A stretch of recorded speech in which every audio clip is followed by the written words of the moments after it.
Good morning, everybody. Good morning. Good morning to those of you that are here in this house and those of you that are there in your house. It's good to have you. We're finding God in the music because it's August and it's our 12th season to find God in the music. This year, our theme is songs that make you think. And we're ready for track 4. So here's the story. A few years ago, a couple years ago, a year and a half ago, I think, I don't know, 2 years ago, I was in Nottingham, England, hanging out with Robin Hood. That's not true. The Nottingham part was true. I was in Nottingham, and I was with an Anglican church there, telling my water to wine story and teaching on prayer. And there was, if I remember correctly, I might get the details wrong, I think he was a theology professor who was part of that team, and he was also an amateur chef. And so he had some of us over to his apartment and fixed us a wonderful meal. He's kind of a Renaissance man. He does lots of things, and he's also a musician. And he took me to his music room where he had all these vinyl records, and he was showing me his guitars, and we're just talking music, having a great time. And then he says, I've got a recommendation for finding God in the music. I get those all the time. I never pay attention to them, actually. I just, I do this myself, and it's got to move me. It's got to be something I'm into. But, I'm going to be polite, so okay. And he played me this song that I immediately loved. And I said, oh, that's genius. And so what I did was I put it in my super top secret, not public playlist called Finding God in the Music Ideas. And I put it in there. It didn't work for last year because last year was, finding God on your turntable, vinyl, classic rock, and it's not that. But when I decided it was going to be songs that make you think, I thought, oh, that song's perfect. That was number 1 on my list. And so here we go. Now the band, the artist, who is it? I doubt that many, if any, have heard of this band. I'll be interested to know. The band is Listener. Anybody familiar with Listener? If you're online and you know Listener, then you're just like, yeah, I know Listener. Okay, so Listener, what are they about? Well, they're great for one thing. I am now a fan. I'm officially a fan of Listener. It's kind of like spoken word poetry with rock music behind it, or something like that. They call it talk rock. That's how they describe it.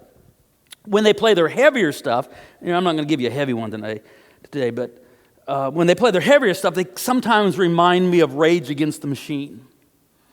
Or at times they remind me of, and this is a public service for y'all, Fontaines, D.C. Anybody heard of Fontaines, D.C.? That's my recommendation for a new band for you to get into. They're a new band out of Ireland. Check them out. Start with their song, Boys in the Better Land. Not now. Wait till I'm done with the sermon, but later on. Fontaines, D.C., Boys in the Better Land. So anyway, but the artist is Listener. And so as part of my preparation for this, I just immerse myself in the artist's music for a week leading up to this. So all week long, I've been listening to this band, to Listener. I've listened to 3 albums over and over and over all week. Wooden Heart, Time is a Machine, and Being Empty, Being Filled. And then I thought, well, okay, I've got to learn about this band too, because I always say a little thing about them. So I'm, getting online trying to figure out, what about the Listener. And I found out they're from Kansas City. Kansas City. I thought, what the heck? And then as I continued, listening to them, I had this idea. I know a guy named Levi the Poet. We met when I was speaking at a conference in California. He was performing there. I absolutely loved his stuff. You really have to see Levi because he uses a lot of visual stuff and projectors, but he's awesome. He's fantastic. And we've stayed friends. We've stayed in touch. And I recommend his stuff too. Check out Levi the Poet. When I met, I think his name is It's Levi McAllister. That's his real name. But he just totally goes by Levi the poet. When I heard that, I thought, I want to go by BZ the preacher, but it just wouldn't stick. But I thought, I wonder, I bet there's some similarities in what they do. And so I messaged Levi the poet. I said, hey, Levi, BZ the preacher here. And perchance, do you know Listener? And he messages me back, they're my best friends. And so it's one of those small world things. I had to go all the way to Nottingham, England to learn about an artist that's right here in our neighborhood who's friends with one of my friends. That's crazy stuff. And so anyway, Listener, if you're listening, which you might, I love your stuff. And if we ever get back to having live music again, come Lord Jesus. I really miss going to concerts because I love that. When we get back there, Listener, if you ever, I know you live in Kansas City. I don't know how often you play it, but they tour Europe a lot. Let me know because I'll show up. All right. So what song am I going to work with? I'm going to work with a song called "Wooden Heart." We don't stream it. Copyright stuff, we risk getting shut down, especially on Facebook. So those of you online can find it in the comments sections or just on your own. It's on YouTube with 1.8 million views, so it has been seen. The song's called "Wooden Heart." Last week was Woodstock, and this week is Wooden Heart. And so, are you ready? From Kansas City, Listener, Wooden Heart.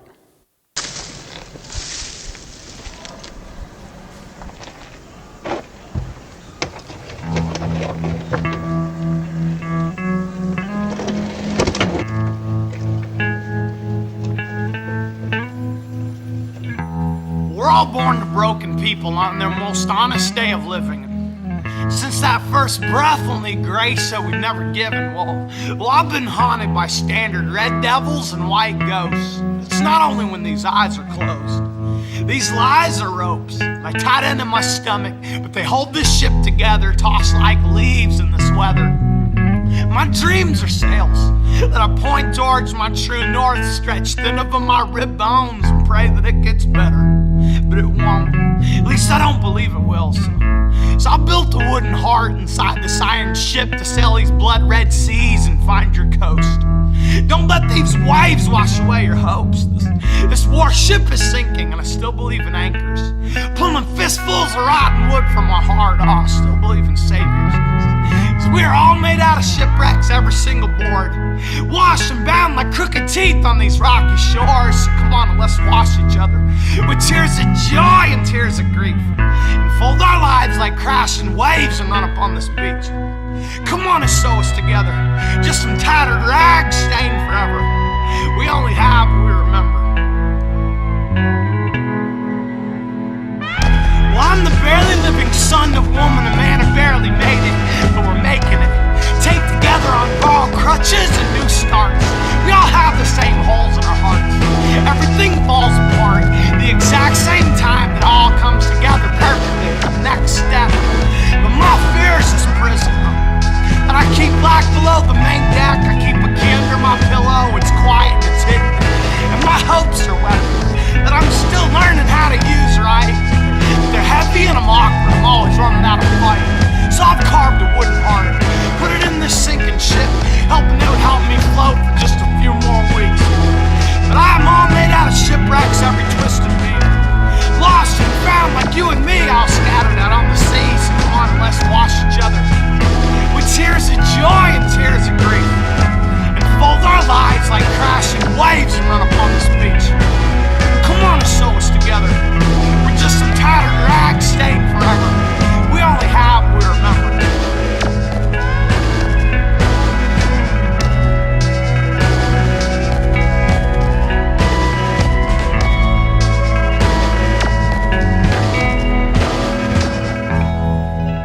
My throat still tastes like house fire and salt water.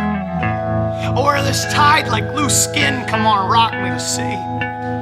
If we hold on tight, we'll hold each other together, not just be some fools rushing to die in our sleep. While these machines will rust, I promise, but we'll still be electric, shocking each other back to life. Your hand in mine, my fingers in your veins connected, our bones grown together in time. Our hands entwined, and my fingers in your veins connected, our spines grown stronger inside. So I know that our church is all made out of shipwrecks from every hole these rocks have claimed. But we pick ourselves up and try and grow better through this change. So come on and let's wash each other with tears of joy and tears of grief, and fold our lives like crashing waves and run upon this beach. Come on and sew us together, just some tattered rags stained forever. We only have what we remember.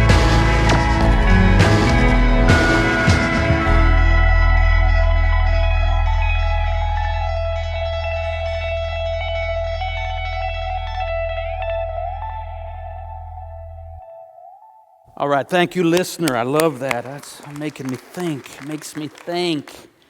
A lot of words, right? A lot of words. I'm not going to give you all the words because it's all so many words, but they're good. But I got a few here that I want to highlight. It opens with this killer line. We're all born to broken people on their most honest day of living, and since that first breath, we'll need grace that we've never given.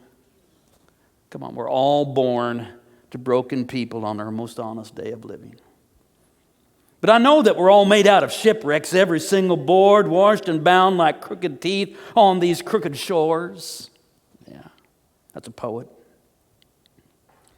I'm the barely living son of a woman and man who barely made it, but we're making it taped together on borrowed crutches and new starts. That right there, that line, that we're making it taped together on borrowed crutches and new starts. My throat, it still tastes like a house of fire and salt water. I wear this tied like loose skin. Come on, rock me to see. If we hold on tight, we'll hold each other together and not just be some fools rushing to die in our sleep. While these machines will rust, I promise, we'll still be electric, shocking each other back to life. Oh yeah, we need more than just the machines. Because these machines will rust, I promise, but we'll still be electric, shocking each other back to life. Because I know that our church is all made out of shipwrecks. When I heard that line in that guy's apartment in Nottingham, England, I said, I'm using this one someday. Because I know that our church is all made out of shipwrecks. From every hole these rocks have claimed, but we pick ourselves up and try and grow better through the change. So come on, let's wash each other with tears of joy and tears of grief, and fold our lives like crashing waves and run up on this beach. Come on and sew us together. We're just tattered rags, stained forever. We only have what we remember. I know exactly how I'm going to preach this, and I knew it from the moment I heard it. But here's the thing. Once an artist presents their art to the public, they release the album, they perform the poem, they put the painting in the exhibit. Once the artist makes their work public, in some ways they lose it. And other people take a hold of it and they make it their own. And they bring various meanings to it. See, with art, there really isn't just one meaning. If you just want to say what you mean, you say it in prose. But when you start doing poetry, you're creating art, and it opens up for all kinds of meanings. I don't know if you understand this. That's why if you ask Bob Dylan what one of his songs means, he just looks at you like, yeah, and doesn't say anything. Because it's a piece of art that he's put out there, and then you're going to find out what it means, and it may mean something to you that it didn't mean to him, but that's how poetry and art work. So I'm going to preach this song, Wooden Heart. I'm not saying it's what the song means. I'm just saying it's how it speaks to me. Because I know that our church is all made out of shipwrecks. Listener. Acts 27:44. The rest were to follow, some on planks and others on broken pieces of the ship. And so it was that all were brought safely to land. The Apostle Paul was no stranger to shipwrecks. He was in at least 3 of them. In Acts 27, we find a riveting account of a shipwreck in the ancient world with amazing detail. It was around the year 60. The Apostle Paul was a prisoner. He'd been a prisoner for a year and a half in Caesarea, where the Roman governor had his palace. There had been a couple of hearings before a couple of governors, and ultimately, though, Paul just appeals as a Roman citizen to be heard in the imperial court. And so he's going to be taken to Italy. They're going to sail from Caesarea to Italy and then go to Rome, where Paul will present his case before the emperor, Caesar Nero. The centurion in charge of transporting this prisoner and some other prisoners to Italy is a fellow named Julius. He was of the imperial cohort, and they secured a ship, an Egyptian ship that operated out of Alexandria. They got it on the island of Cyprus, and then from there they were going to sail to Italy, but they never made it.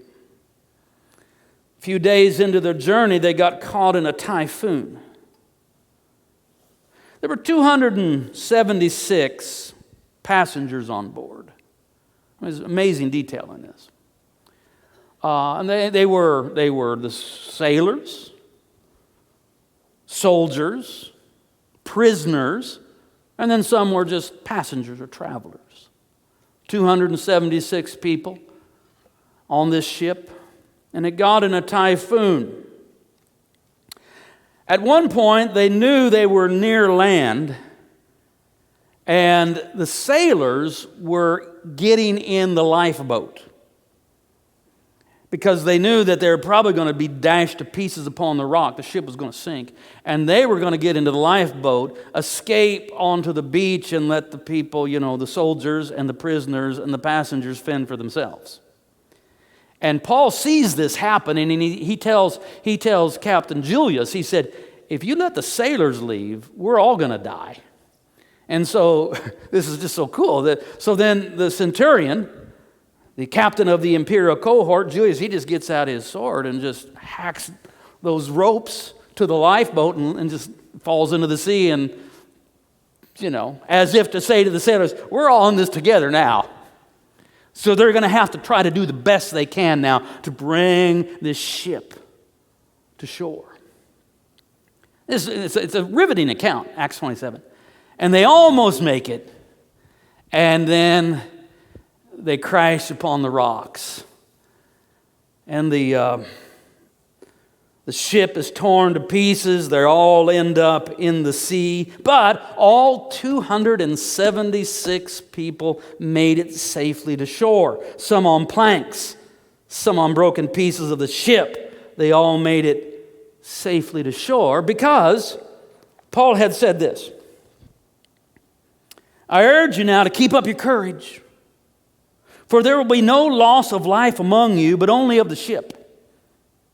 For last night there stood before me an angel of the God to whom I belong and whom I worship, and he said, what the angels always say, do not be afraid, Paul.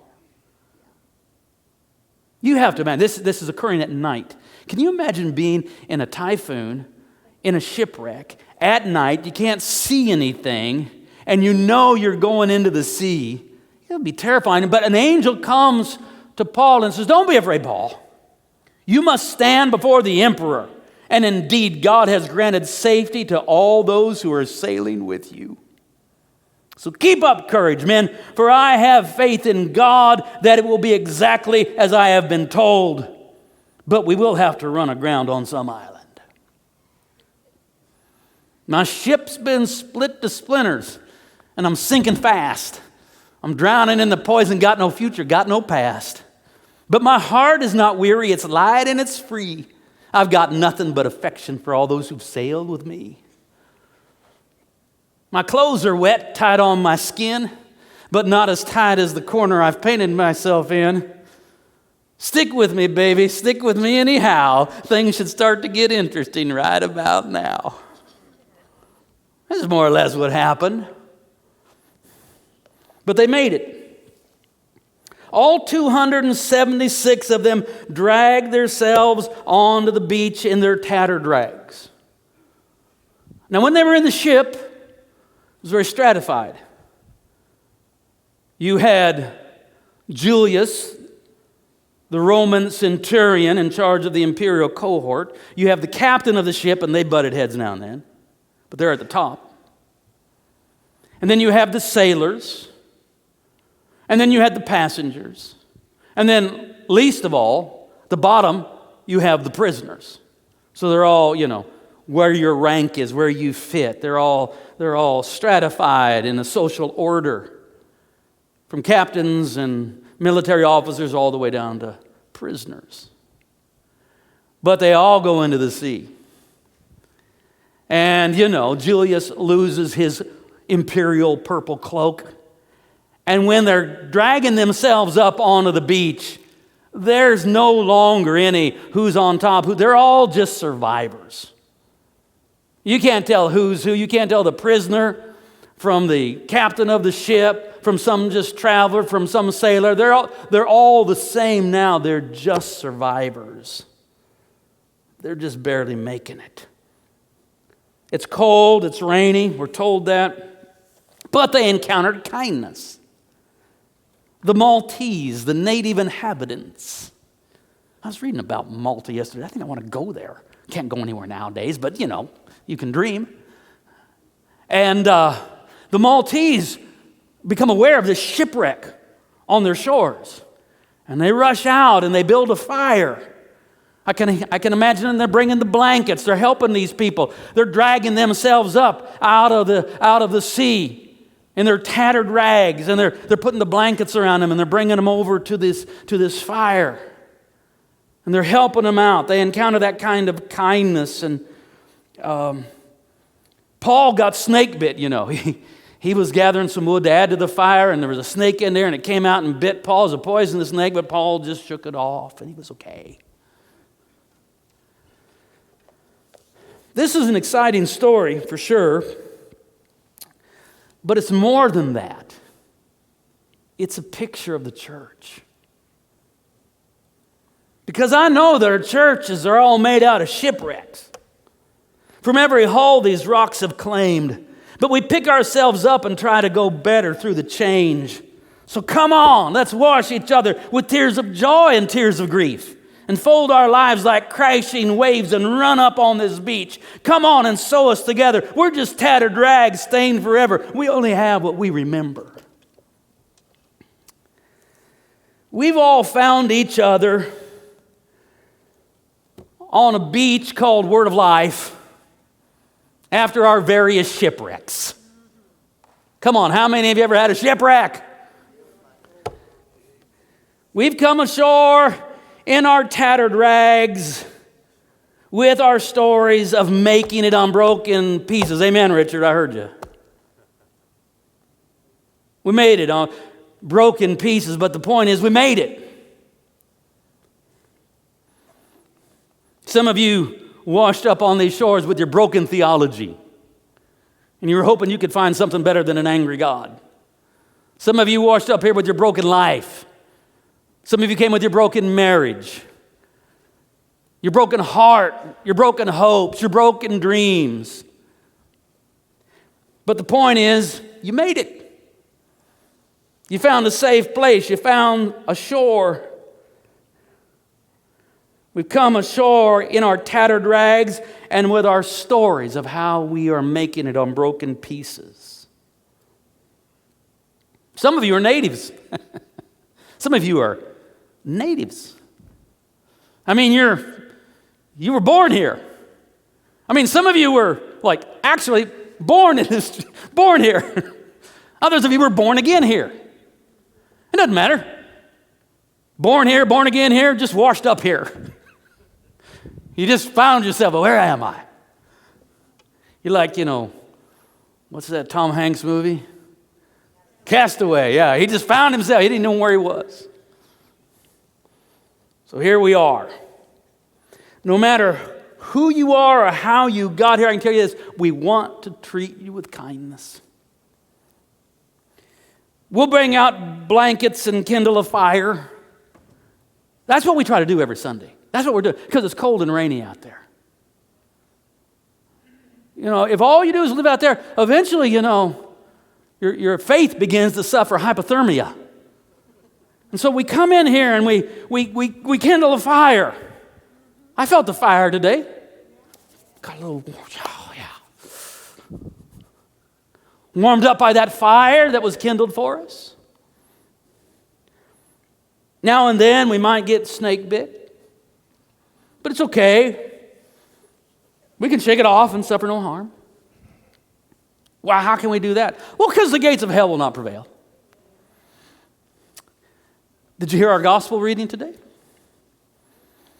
Jesus came into the region of Caesarea Philippi, and he asked his disciples, who do people say that I, the Son of Man, am? And they said, well, some say John the Baptist, some say Elijah, some say Jeremiah, some say one of the prophets. Well, then who do you say that I am? Peter said, you are the Christ, the Messiah, the Son of the living God. Jesus said, wow. Way to go, Simon. You didn't just read that in a book. You didn't just have someone tell you that. If you really know who I am, it's because my Father has revealed it to you. And this is a game changer. So I'm going to change your name.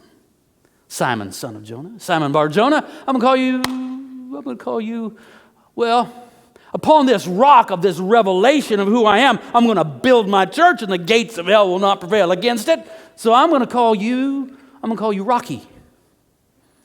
Because you're one of those that has the revelation of who I am. I'm going to call you Rocky. I'm going to call you Petros. I'm going to call you Peter, because upon this Petra I'll build my church and the gates of hell will not prevail against it. Church is going to be all right. We're going to be all right. We're going to be all right. Church is going to be all right. The church is always on the verge of demise. It always has been from day one. The church itself is always suffering shipwrecks. And yet we drag ourselves up on the beach and the church survives. Why? Because it's what Jesus is doing. It's what he's building. Don't get in your head, just some people decided they would rather, hang out on Sunday morning instead of eat waffles. No, Jesus says, I'm going to gather people in my name, and I'm going to be present to them in a very unique, special way, and the gates of hell won't even be able to stop it. A lot of things come and go. The church is here to stay. It has rough episodes, it has hard times, but it's here to stay because Jesus. So come on, let's wash each other with tears of joy and tears of grief. So come on, let's wash each other with tears of joy and tears of grief. What is that? That's church. That's the church. That's doing life together in the church that Jesus is building. It's where we wash each other with tears of joy and tears of grief. Church is where we have weddings and funerals, baptisms and burials. Church is where we don't merely commemorate, but actually live Good Fridays and Easter Sundays. How many of you here have been with us when you've gone through a Good Friday and lost a lot, but you've also been with us when God did something and raised something new up in your life? We don't just talk about or commemorate Good Friday and Easter Sunday, we live them. Good Fridays and Easter Sundays. Church is where we share our sweet triumphs and we share our bitter trials with tears of joy and tears of grief. We share our joys because unshared joy is hardly joy at all. Right? If something wonderful has happened, something good has come into your life, but you can't share it with anybody, I think it's inert joy. It doesn't really rise to the level of joy. It was potential joy. It could have been joy if you could have shared it with somebody, but it never quite got there. So we share our joys because unshared joy is hardly joy at all. And we share our sorrows because we can bear almost anything if we can do it in the company of our friends. You know, as a pastor, I know the stories. You know, I do funerals for, the worst of all is for parents burying children. And I always think, how do they bear it? Well, part of the answer is we can bear almost anything if we can do it in the presence of our friends. And I can promise you that I encounter tears of joy and tears of grief every Sunday. That's one of the crazy things about being a pastor, is you can go from one to the other like that. It's a little bit harder because, we're distant and it's a little harder. But, I've been doing this 39 years. And you'll be in the lobby or you can be right here after church. And you can literally go in 1 minute from someone with their tears of joy, rejoicing, that telling me what had just happened and the good thing in their life. And the next one, someone telling me how someone they love has been diagnosed with stage 4 cancer. That's just the church, though. And what we do is we wash each other with tears of joy and tears of grief. And we fold our lives like crashing waves and run up on this beach. Come on and sew us together. We're just tattered rags stained forever. We only have what we remember. We only have what we remember. Yeah. So our church is to be a house of love, a city of refuge, a shelter from the storm. The beleaguered souls in the house of fear desperately need a house of love. Out there. Or it comes into your house 24/7. Cable news. You can pick your flavor, but they're all fear-based, right? And if you stay in the house of fear, fear hath torment, and it'll warp you and make you angry. That anger is mostly just disguised fear. That anger is the mask that fear puts on to make it look tough. What you need to do is just get a new residence. You need the house of love. And that's what our churches are to be, a house of love. I like that Jacob says we're going to emphasize among our children faith, hope, and love.